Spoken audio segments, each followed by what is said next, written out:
Saludos, Masters de Star Wars. Yo soy la sombra del Imperio.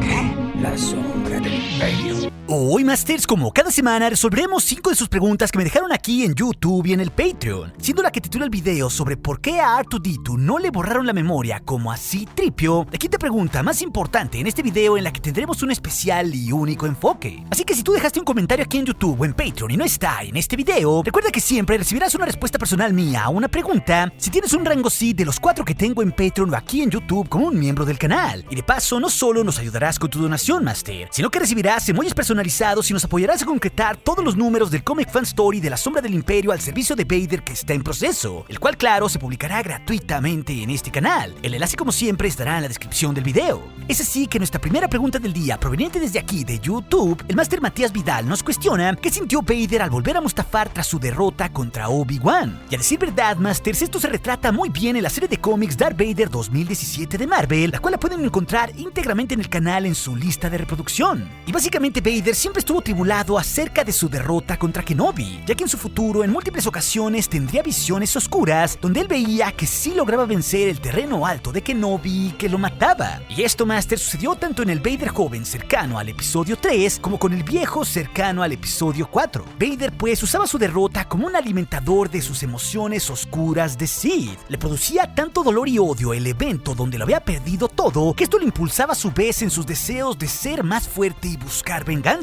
Por eso siempre tuvo como objetivo principal cazar a Kenobi, pero nunca lo encontró. Aunque claro, se vuelve mucho más revelador que justo en los cómics del 2017, Vader le haya pedido a Sidious que el sistema Mustafar fuera completamente suyo, donde él ahí pudiera erigir su fortaleza. Esto de nuevo formando parte de ese enfermizo juego Sith, donde mediante el recuerdo del dolor esto lo haría más poderoso. Por eso para Vader fue tan importante dirigir a sus inquisidores desde ahí y también ahí tener su morada. Es así que en nuestra segunda pregunta del día, el Master Alan C. nos cuestiona con respecto al final de The Clone Wars por qué el Clon Rex ordenó a la compañía 332 matar a Maul si este no era un Jedi. Y esto hasta cierto punto es sencillo, Masters. La Directiva 66 en los chips de los clones hablaba únicamente de la traición de los Jedi, pero fue en realidad el criterio del ahí comandante Rex el que decide que por también ser un enemigo de la República, al igual que un blanco de alta peligrosidad y un traidor al régimen, Maul tenía que morir. En este sentido, Rex sabía perfectamente bien todo el trabajo que costó atraparlo, así que ante esta purga que se estaba dando en múltiples usuarios sensitivos a la fuerza, Maul simplemente sería uno más en medio del caos. Esta situación es un ejemplo perfecto de cómo en medio de las revoluciones o de los cambios de regímenes hay muchos daños colaterales o pérdidas causadas súper a propósito. Pero también hay que olvidarnos que efectivamente el chip de los clones sí tiene que ver con esto, ya que de cierta manera algo se activaba en su mente que detectaba que cualquiera que fuera un usuario de la fuerza o que siquiera portara un sable se convirtiera de inmediato en una amenaza para los clones. Esto pues tal cual usó el Jedi Ferren Bar en los cómics de Vader en Mon Cala para activar la Orden 66 en clones más jóvenes que no se les había activado previamente esta orden ante el final de la guerra. Y ellos instantáneamente comenzarían a atacar a 3 diferentes hermanos inquisidores porque los verían como simples Jedi. Y esto muy a pesar de que habían trabajado juntos o que eran fieles a Vader, lo cual de nuevo nos da una perspectiva única de qué tan poderoso era el influjo de la Orden 66 en la mente de los clones y que por ende también nos da más contexto de lo que pasó con Rex en aquellos momentos de la serie en relación a Maul.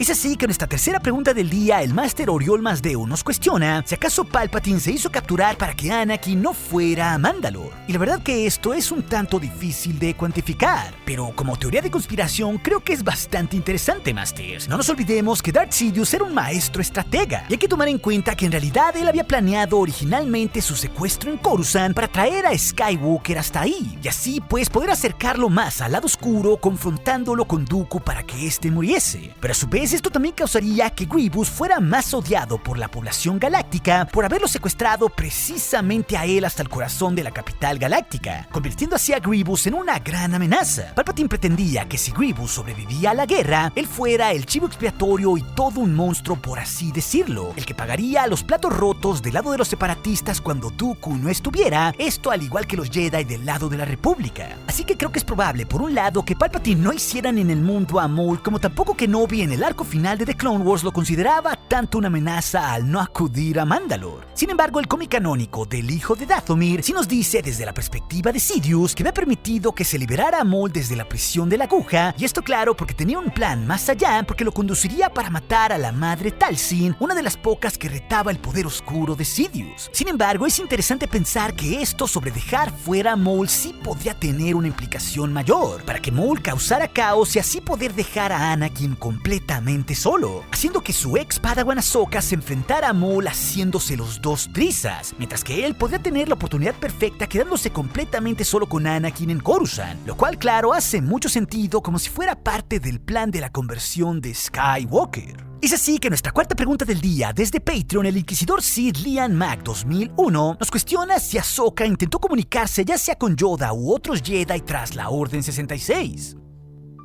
Primero que nada, hay que recordar que Ahsoka no era una Jedi y tenía serias diferencias con algunos de los maestros Jedi, como todavía fue muy claro en la última temporada por cómo mordazmente la llama a Mace Windu como una simple ciudadana, a pesar de haber capturado a Maul. Ella, claro, no se autonombraría como una Jedi, aunque actuaba totalmente como uno, o incluso siendo mucho más sabia que otros que sí se hacían llamar como Jedi. No por nada el propio maestro Yoda no la daba por perdida, llamándola aún como Padawan estando fuera de la Orden Jedi también en la última temporada durante el asedio de Mandalore. Esto claro nos da contexto, pero también lo hace el final de Clone Wars, ya que a pesar de su silencio, este nos da a entender que Ahsoka sabía que tenía que desaparecer fingiendo su muerte y dejando así sus sables Jedi atrás porque sabía perfectamente bien lo que habían pasado con los clones, atentando con la vida de todos los Jedi. Ella pues sí sintió el estremecimiento de la fuerza y además lo experimentó todo, así que sabía que la perseguirían, algo que incluso se deja claro en su novela. Ahora bien, recordemos que Obi-Wan dejó un mensaje a su regreso al templo Jedi advirtiendo a otros Jedi, bueno que también es muy probable que Ahsoka lo viera a pesar de no ser una Jedi en los años posteriores, ya que Kenobi pedía que ningún Jedi superviviente volviera a Coruscant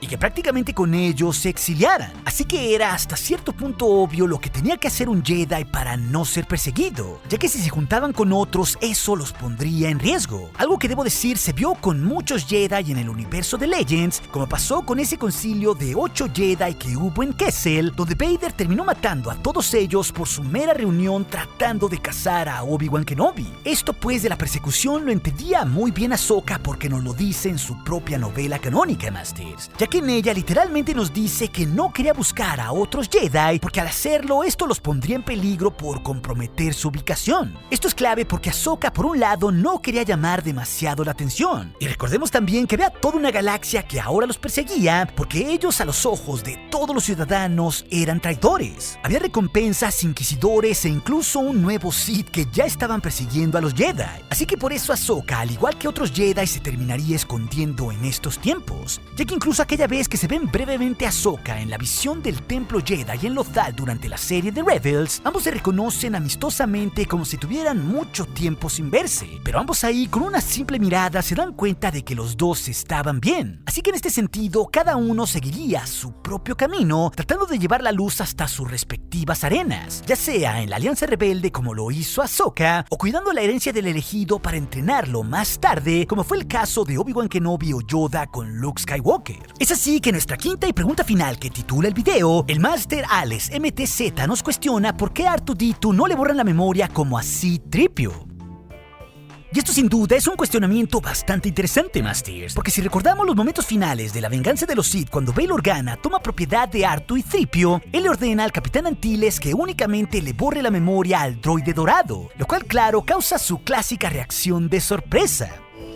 Oh no. Claro, es bastante curioso que Bail solo se refiera al droide de protocolo y no al astromecánico, pero ¿por qué? Y con esto hay que tomar en cuenta varios factores que hacen muy diferentes a R2-D2 y C-3PO, sobre todo en torno a este borrado de memoria, Masters, a quienes hay que recordar que curiosamente Bail los conocía desde la época de la Guerra de los Clones por servir precisamente con Padme, ya que la esencia de un droide de protocolo como C-3PO se trata netamente en atender humanos y tener conversaciones con ellos. ellos. No por nada servía como un simple traductor, pudiendo hablar más de 6 millones de lenguas hacia esa época. C-3PO puede ser un droide diplomático para facilitar la comunicación de los humanos si era bueno contando historias o hasta hablando de más, como lo vimos por ejemplo con los Ewoks en El Regreso del Jedi. Ahora bien, por otro lado, R2-D2 era un simple droide de mantenimiento para naves y no hablaba Basic, que era la lengua de Star Wars, a diferencia de C-3PO, a quien todo el mundo podía entenderle, sino que R2 hablaba el lenguaje binario de los droides, que en realidad la mayoría de la gente en la galaxia no entendía. En este sentido, hasta por su tamaño, R2-D2 era un droide mucho menos notorio que C-3PO para guardar información. No por nada es él quien oculta en la saga los planos de la Estrella de la Muerte y no 3PO en la Star Wars original, o incluso también el mapa hacia Luke Skywalker en los eventos de la tercera trilogía. Estos detalles nos prueban que R2-D2 era un droide en el que sí se podía confiar y que era sumamente precavido, fuera del detalle de que por haber millones de droides como él podía pasar por alto como uno más, mientras que no nos olvidemos que C-3PO siempre se caracterizó por hablar de más, precisamente por ser un droide destinado a hablar más con los humanos en su lengua madre. Pero aquí hay que entender el porqué de la decisión de Bail Organa una vez considerando este contexto sobre los dos droides, ya que algo que puede pasar de largo por todos nosotros y que nos da un perfecto ejemplo de por qué sí se le borró la memoria a 3PO y no a R2-D2 está justo en el tercer capítulo de la temporada 1 de Rebels, titulado Droides en Peligro, uno que sucede 14 años después de la venganza de los Sith y 5 años antes del episodio 4, ya que si repasamos el episodio, este nos cuenta los tiempos de una incipiente rebelión con la tripulación del Fantasma interceptando un cargamento de armas que estaban destinadas hacia el Imperio Galáctico, pero en el camino inadvertidamente recogen a C-3PO y R2-D2, quienes están también en una misión secreta del senador Bail Organa para evitar que las armas caigan en manos de los imperiales.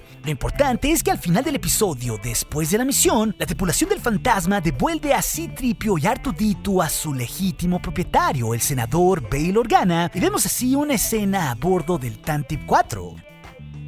Recordemos aquí que el senador ya llevaba 15 años construyendo poco a poco una rebelión en completo secreto, usando claro la pantalla de que era un simple senador, pero aquí es Bail, sin revelar su identidad, quien le paga a Kanan muy generosamente por los dos droides, simplemente diciendo que les tenía mucho cariño. Pero lo que hace Bail Organa después de esto termina por ser muy revelador de por qué a uno le borró la memoria y a otro no, considerando todos los factores que antes de esta escena les mencioné, Masters, ya que es Organa quien de inmediato habla con 3PO comprobando si el droide les había mencionado a los rebeldes de Kanan su nombre. El droide de inmediato, un tanto nervioso, de inmediato dice que no, y así Bail Organa lo manda a descansar. Pero después aquí él se queda solo y le pide a R2-D2 todo lo que había grabado sobre esta célula rebelde en Lothal, haciendo claro aquí una copia. Es con este contexto que Bail Organa después decide contactar a estos rebeldes e incluso ligarlos con Fulcrum, que era en realidad Ahsoka Tano. Esta escena es muy importante porque de nuevo nos habla de la diferencia entre R2-D2 y C-3PO, Masters, porque Bail conocía que R2-D2 grababa todo y que también era sumamente leal porque conocía